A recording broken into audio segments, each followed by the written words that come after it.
ഇന്ന് നമുക്ക് വന്നിരിക്കുന്നത് സാംസങ് Galaxy A16 എന്ന് പറയുന്ന മോഡലാണ്. ഇതിൻ്റെ ഡിസ്പ്ലേ റിപ്ലേസ് ചെയ്യാൻ വേണ്ടി സിം ട്രേ ഒരു നഖം വെച്ചോ അല്ലെങ്കിൽ ഓപ്പണർ വെച്ച് ഇത് ഊരാം. എന്നിട്ട് ക്യാമറേൻ്റെ പ്രൊട്ടക്ഷൻ ഊരി കഴിഞ്ഞാൽ നമുക്ക് ഫിംഗർ പ്രിൻറ്റിൻ്റെ കണക്ഷൻ ഊരാൻ പറ്റും.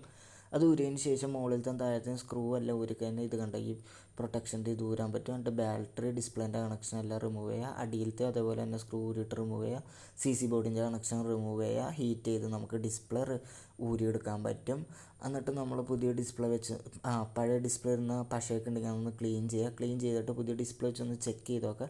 ചെക്ക് ചെയ്തിട്ട് കറക്റ്റാണ് പക്കയാണെങ്കിൽ പുതിയ ഡിസ്പ്ലേ ഗ്ലൂ ഒഴിച്ച് ഇറക്കി വെച്ചിട്ട് ഡിസ്പ്ലേൻ്റെ കണക്ഷൻ എല്ലാം കൊടുക്കുക. CC ബോർഡിലേക്കുള്ള കണക്ഷൻ കൊടുക്കുക. ബാറ്ററി തിരിച്ച് ഫിറ്റ് ചെയ്യുക. മുകളിലത്തെ പാനലൊക്കെ അടിയിലത്തെ വെച്ച് തിരിച്ച് സ്ക്രൂ ചെയ്യുക. എന്നിട്ട് ഫിംഗർ പ്രിൻറ്റിൻ്റെ കണക്ഷൻ കൊടുത്തതിന് ശേഷം നമുക്ക് ക്യാമറേൻ്റെ പ്രൊട്ടക്ഷൻ തിരിച്ച് വെച്ചിട്ട് ബാക്ക് പാനൽ തിരിച്ച് ക്ലിപ്പ് ചെയ്യാം. അതിന് ശേഷം സിം ട്രേ ഇടുക. സിം ട്രേ ഇട്ടതിന് ശേഷം നമുക്ക് റബ്ബർ ബാൻഡ് എടുത്തിട്ട് തന്നെ സെറ്റ് ആയിട്ടുണ്ട്. കണ്ടപ്പോൾ ഡിസ്പ്ലേ ഫുൾ പക്കയാണ്.